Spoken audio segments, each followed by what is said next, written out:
Let's read another scary story that was DM'd to us. A few years ago, we lived in South Africa. We moved into a new house and everything felt normal for a few months. But after a few months, weird stuff started going on. Like, our stuff would start going missing. We didn't think much of it at all. I started getting sick a lot and I would be tired a lot and throwing up a lot. We had load shedding, and my sister's friend said she wanted to come over. My parents were outside busy with food, and we went in to get changed, and while we were getting ready, we heard something in the closet. We didn't really think much of it, but after that, a lot of weird stuff started happening, like when my brother's friend came over for a sleepover. Me and my sister were watching a movie, and we heard screaming coming from the kitchen. We tried opening the door, but it didn't want to open. A few minutes later, we finally got it to open, and my brother and his friend were crying with a small mark around their necks. But everyone thought we were making this up. Until things got really bad. Me and my brother shared a small room, and my older sister had her own room. She came to sleep in my bed every night because she said she felt unsafe whenever she would wake up in the middle of the night. When we would wake up in the middle of the night, it felt like someone was staring at us, and our Bible would just close on its own. We had it open on our page that we felt safe with. After we thought things got better and invited one of my friends over, we watched a movie until we fell asleep. At 3 a.m., she started yelling and crying that she wanted to go home. It looked like she was really scared. My mom would feel someone get in her bed while no one was at home except her. One night, me and my sister decided that we were going to sleep in her room, thinking maybe it would be okay in there. Above her bed, she had some lights, and while I was trying to sleep, I heard someone breathing in my ear, and I started screaming. My grandma came in and said it's nothing, but after she went away, it happened again, and I slowly woke my sister up, but I told her to move to the other side of the bed. But when she moved, every light in the room started flickering, and suddenly she was against the wall and screamed. I went under the covers crying and screaming. My dad came running in, and while screaming lines from the Bible, my dad and I closed the door, and as we walked back to my parents' room, we heard scratching coming from my sister's room. And my sister told my dad that she saw what looked like a woman in a wedding dress, and there was blood on her gown, and her teeth were showing, and there was blood dripping everywhere. And the thing is, we didn't even watch horror movies back then, so my parents knew we were telling the truth. After that, the door stayed closed, and every time we would walk past the door, it felt like someone was looking at us. My sister went to stay with my grandma and grandpa, and after that, we moved away from the house. We went back after 1 year and talked to the family who was living there, and they had a baby, and the woman said her baby would have marks all over her body, and her other daughter was living in my sister's old room, and she said that her daughter didn't even want to go in there. Whatever was in that house, I hope I never experience again. It is freaking creepy, and I think that house just needs to be torn down, probably.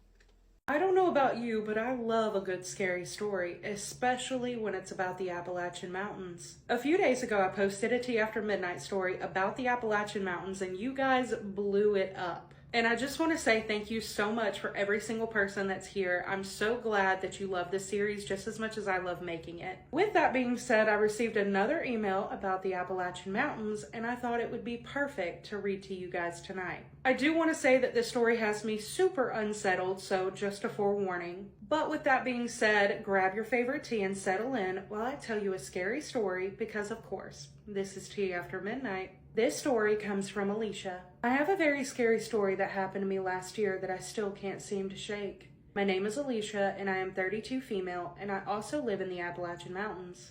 I am no stranger to the rules that we as Appalachians tend to follow. I know some people think it's a joke or that it's just folklore, but I follow the rules to a T because I believe it saved me 1 or 2 times. To preface this story, I want to say that I had just gotten through a nasty divorce and we did not have any kids together, so I, of course, was living by myself after my ex-husband left. I do, however, have one cat named Tom and a dog named Jerry. Yes, just like the cartoon.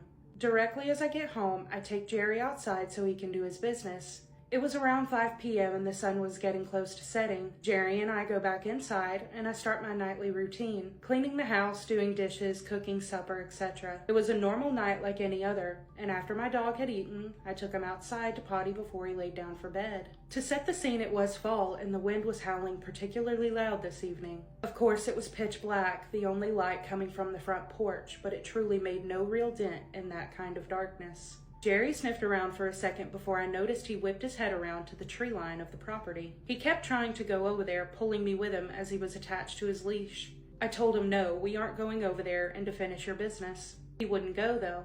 He kept staring, but he didn't seem to be scared or alarmed. Of course, I couldn't see anything, and honestly, I didn't want to. So I directed Jerry back into the house, and he went straight to his little bed. I began pulling the living room curtain shut when at the window, I heard a tap. I was absolutely terrified, as there is nothing outside of this window that could have made that sound. I jerked open the curtain enough to see outside, and I saw absolutely nothing. Freaked all the way out, I figured it was just a bug that had hit the window, being that it was pretty windy outside. I turned to go to my bedroom to go to sleep, and as soon as I took a step, I heard it again. This time, it was louder, but just one single tap. I froze in place for a good 20 seconds, but turned around to check the window again. Nothing was there. At this point, I am thinking I'm paranoid. I laughed and I started to walk back to my bed. I laid down and my dog jumped up there with me and snuggled beside me. It comforted me, honestly, so I let him stay up there. I closed my eyes to try to go to sleep, but I heard a tap, tap, tap against my bedroom window. My bedroom is on the opposite side of the house from the living room, so this had me scared to death. I slid out of bed, crouched beside my bed, and just listened. The wind, of course, was still howling, which made this whole experience way worse. I heard the windows moaning from the pressure of the wind. My dog is perched up on the bed looking at the window where the tap came from. I didn't even bother looking out the window this time. I knew this wasn't my imagination. I was sitting in the floor, frozen, not really knowing what to do in this situation. While sitting there, probably for a minute or so, I then hear 3 loud knocks rapping against the front door of my porch. I grabbed my pew-pew on the bedside table and literally army crawled to the front door.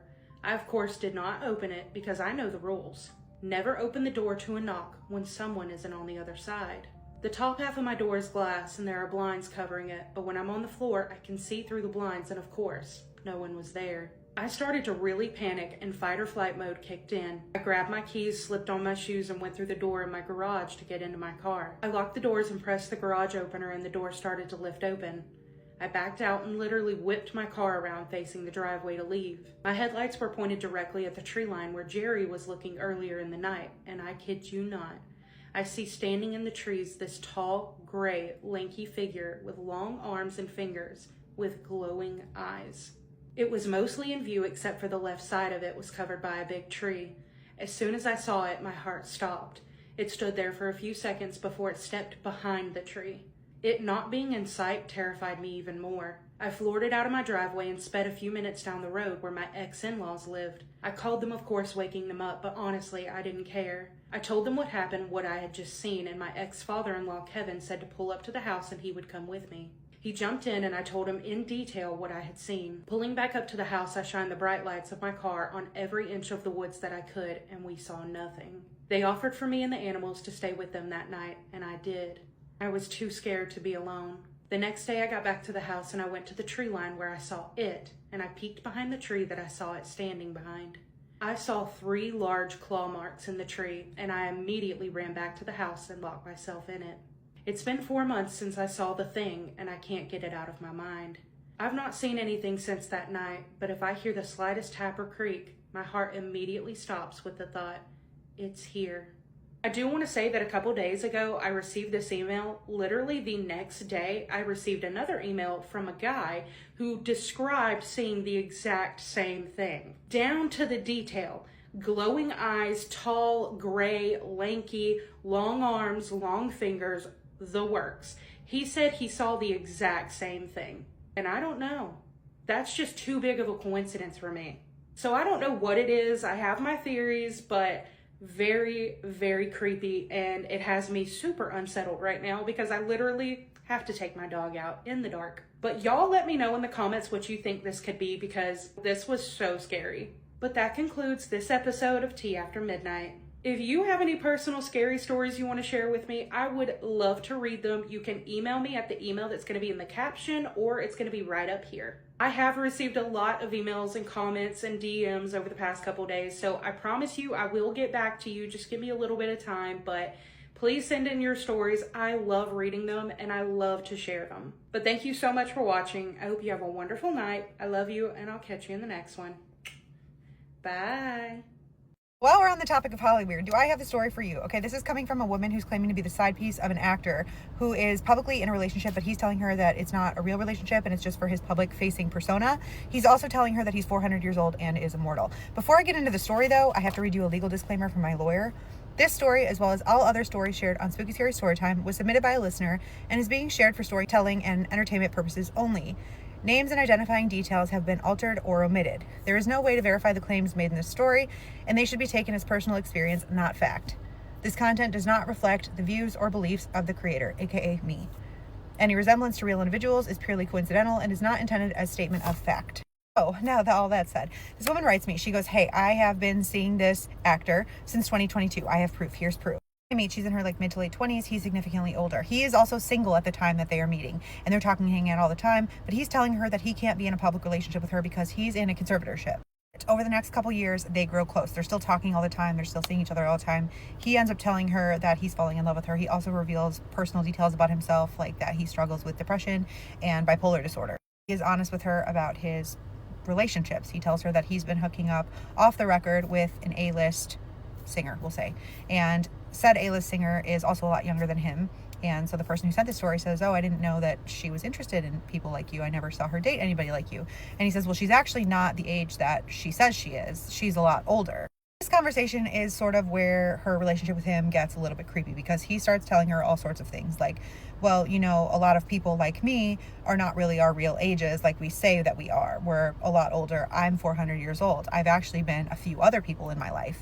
As for example, I have been an old country singer that is no longer with us. And she says, well, that doesn't make sense because he was alive up until X year when you were also alive. And he says, yeah, well, in order to act human, we still have to play different roles. We have to kill off certain characters. At this point, she thinks he's messing with her. So she goes, so you're telling me you're not this person, you're telling me that you're this country singer? And he says, well, I'm kind of both in one, but I've also been other people. And he names another old actor who is no longer with us. And he says, well, I'm also this person and this person who are currently still alive. And she says, well, that doesn't make sense because you have been in movies with this person and this person. He says, yeah, one of them was me and the other one was a clone. At this point, she's hooked. She wants to know more, right? Because she's like, what is this guy going to reveal to me, whether he's lying to me or not, right? But she's like, I'm not really following. And he says, well, I can essentially shapeshift. I can become more than one person, but other people have to stand in for those roles. She goes, well, can you prove it? He goes, how would I prove it to you? And she goes, okay, fair enough. And they stop talking for the night. At this point, they're not together. They are in their respective homes across the country from each other. This is where it gets weird, okay? Because later he messages her and he says, hey, I figured out a way that I can prove it to you. And she says, okay, how are you going to prove it to me? And he says, I will send you a lizard. Go to your back door. And she walks to her back door, not thinking he's going to send her a lizard. And there is a big fat lizard on her back patio step. I don't know where she lives. I don't know if a lizard being on her porch is normal. I don't know if he had her address even. I don't know if he's ever been to her house, okay? But she goes in to get her phone. She comes back out. She's watching the lizard. The lizard runs off the porch and goes underneath her house. And he texts her and he says, do you believe me now? She texts him back. She said, that could have been a coincidence. And he texts her back and he said, then how would I know that you're wearing a blue and white daisy pattern shirt with your hair half up in a ponytail? That freaked her out, obviously. So she stops texting him as much. She's like, I think I'm just going to go to bed. He's blowing up her phone. He's saying, don't worry about it. I didn't mean to freak you out. I just wanted to find a way to prove it to you. Also, I come to your house sometimes and I protect you while you're sleeping. When she reads this message, all of the hair on her body stands up because she had not told him that about a week before this incident, she was in bed one night. Her dog was sleeping on the bed with her. And she said that she was awoken to the sound of what sounded like somebody walking around her room.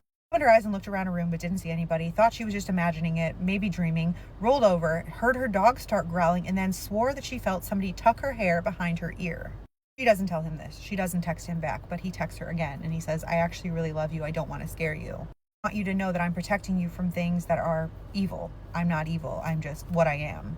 Little more time goes on. She's slowed down on how much she's talking to him. Obviously, she's still kind of talking to him, hasn't seen him in a minute. He's still trying to talk to her any chance he can. She's kind of keeping him at an arm's length, though. But then it comes out that he is in a public relationship. And so she's like, that's weird. You didn't tell me you were in a relationship. And she starts to call him out on it. And he says, that's not really a real relationship.